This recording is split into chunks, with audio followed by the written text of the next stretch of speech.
एक आखिरी मौका दे दें, मैं तुम्हारी हर शिकायत दूर कर दूंगा। अब शिकायत नहीं, सिर्फ हिसाब बाकी है। तू अपनी माँ के बारे में जितना जानती है, सच उससे बिल्कुल अलग है। मेरी माँ के बारे में तुम इतना कैसे जानते हो? राजकुमार, महल पर हमला सिर्फ धोखा था, असली निशाना तो जाटनी थी। ये सब क्या हो रहा है? आखिर जाटनी का आज क्या है?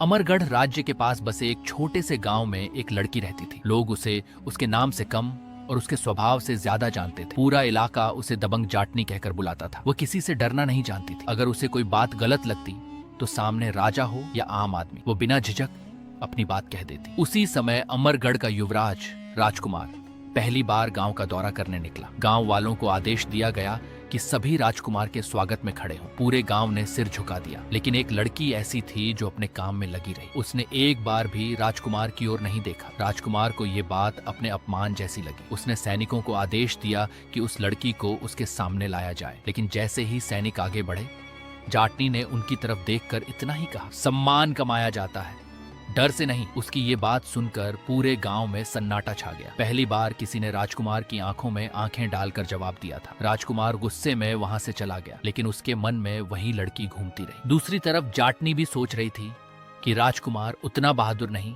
जितना लोग बताते हैं। अगले कुछ दिनों में दोनों की कई बार मुलाकात हुई। हर मुलाकात बहस में बदली, कभी खेत में, कभी बाजार में, तो कभी गांव की चौपाल पर। दोनों में से कोई भी झुकने को तैयार नहीं था। लेकिन एक दिन कुछ ऐसा हुआ जिसने पहली बार जाटनी की सोच बदल दी। राजकुमार को पता चला कि कुछ सैनिक गांव वालों से जबरन कर वसूल रहे हैं। वो तुरंत वहां पहुंचा और बिना किसी देरी के उन सैनिकों को दंड दिया। जाटनी दूर खड़ी ये सब देख रही थी। पहली बार उसे लगा कि शायद ये राजकुमार वैसा नहीं है जैसा उसने समझा था। लेकिन कहानी यहीं खत्म नहीं हुई। उसी शाम जब जाटनी अपनी माँ की पुरानी निशानी लेकर जंगल के रास्ते घर लौट रही थी, तभी एक सफेद दाढ़ी वाला रहस्यमयी बुजुर्ग उसके सामने आकर खड़ा हो गया। उसने जाटनी को गौर से देखा और धीमी आवाज में कहा, तू अपनी माँ के बारे में जितना जानती है, सच उससे बिल्कुल अलग है। तू अपनी माँ के बारे में जितना जानती है, सच उससे बिल्कुल अलग है। जाटनी जैसे पत्थर की हो गई। उसने तुरंत पूछा, मेरी माँ के बारे में तुम इतना कैसे जानते हो? लेकिन मेरी माँ के बारे में तुम इतना कैसे जानते हो?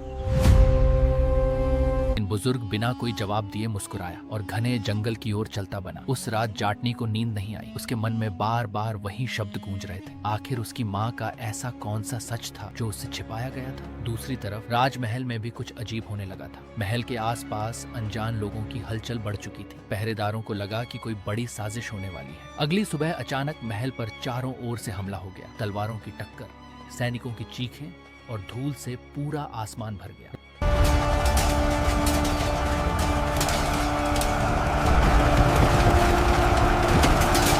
राजकुमार अपनी सेना के साथ दुश्मनों का सामना करने लगा। सबको यही लगा कि हमला राजमहल पर कब्जा करने के लिए हुआ है। लेकिन तभी राजकुमार का सबसे भरोसेमंद मित्र आदित्य घोड़े पर सवार घबराया हुआ उसके पास पहुंचा। उसने हाँफते हुए कहा, राजकुमार, महल पर हमला सिर्फ धोखा था, असली निशाना तो जाटनी थी। यही। राजकुमार, महल पर हमला सिर्फ धोखा था, असली निशाना तो जाटनी थी।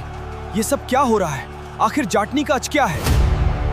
वहीं से राजकुमार के पैरों तले जमीन खिसक गई। उसे पहली बार एहसास हुआ कि यह हमला राज्य पर नहीं बल्कि किसी एक इंसान पर था। बिना एक पल गंवाए उसने कुछ सैनिकों को साथ लिया और जाटनी की तलाश में निकल पड़ा। उधर जाटनी जंगल के बीचों बीच संघर्ष कर रही थी। कुछ नकाबपोश उसे जिंदा पकड़कर ले जाने की कोशिश कर रहे थे। जाटनी ने पूरी ताकत से मुकाबला किया, लेकिन दुश्मनों की संख्या बहुत ज्यादा थी। तभी उनके सरदार ने गुस्से में कहा, इसे चोट मत पहुंचाना, हमें ये जिंदा चाहिए। ये सुनते ही जाटनी के मन में पहला सवाल उठा, आखिर मुझे जिंदा क्यों चाहिए? उसी समय राजकुमार वहां पहुंच गया। दोनों तरफ तलवारें भिड़ी। लंबी लड़ाई के बाद नकाबपोश जंगल की गहराई में भाग निकले। जाते जाते उनका सरदार मुड़कर बोला, आज बच गई, लेकिन जिस सच से तू भाग रही है वो तुझे खुद ढूंढ लेगा। राजकुमार ने पहली बार जाटनी की आंखों में डर देखा। उसने पूछा भी, लेकिन जाटनी ने कुछ नहीं बताया। उसे खुद समझ नहीं आ रहा था कि आखिर उसकी जिंदगी में क्या छिपा हुआ है। अगले दिन दोनों उसी रहस्यमयी बुजुर्ग को खोजते हुए जंगल पहुंचे। घंटों तलाश के बाद वह एक पुरानी कुटिया में मिला। इस बार उसने बिना घुमाए फिराए कहा, तुम्हारी माँ ने किसी का विश्वास नहीं तोड़ा था, बल्कि एक बहुत बड़े विश्वासघात की गवाह बनी थी। उसी दिन से कुछ लोग उस सच को हमेशा के लिए मिटाना चाहते हैं।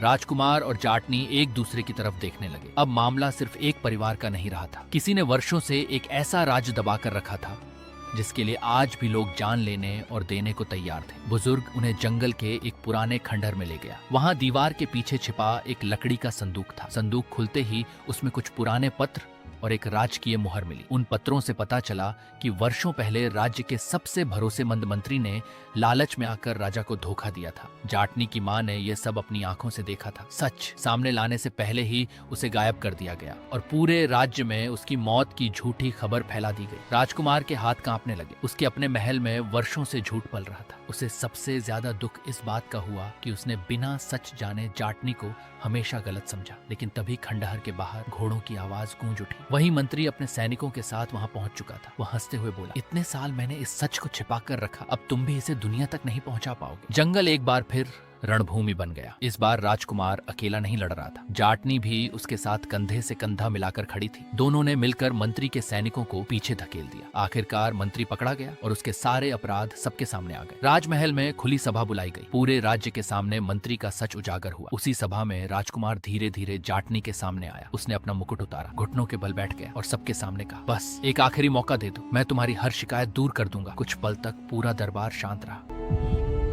एक आखिरी मौका दे दें, मैं तुम्हारी हर शिकायत दूर कर दूंगा। जाटनी की आंखों में आंसू थे, लेकिन आवाज पहले जैसी दृढ़ थी। उसने कहा, जिस इंसान को अपनी गलती का एहसास हो जाए उसे सजा नहीं, एक मौका मिलना चाहिए। लेकिन याद रखना, सम्मान ताकत से नहीं, इंसानियत से कमाया जाता है। पूरे दरबार में तालियों की गूंज उठी। राजकुमार ने पहली बार सिर झुकाकर उस बात को स्वीकार किया। लेकिन कहानी यहीं खत्म नहीं हुई। सभा समाप्त होने के बाद वही रहस्यमयी बुजुर्ग महल की सीढ़ियों से नीचे उतर रहा था। जाते जाते उसने आसमान की ओर देखा और धीमे से मुस्कुराया। एक सच सामने आ गया, लेकिन अभी सबसे बड़ा सच सामने आना बाकी है। बुजुर्ग ये कहकर भीड़ में गायब हो गया। बस अब और नहीं, आज मैं तुम्हें खत्म करके रहूंगी।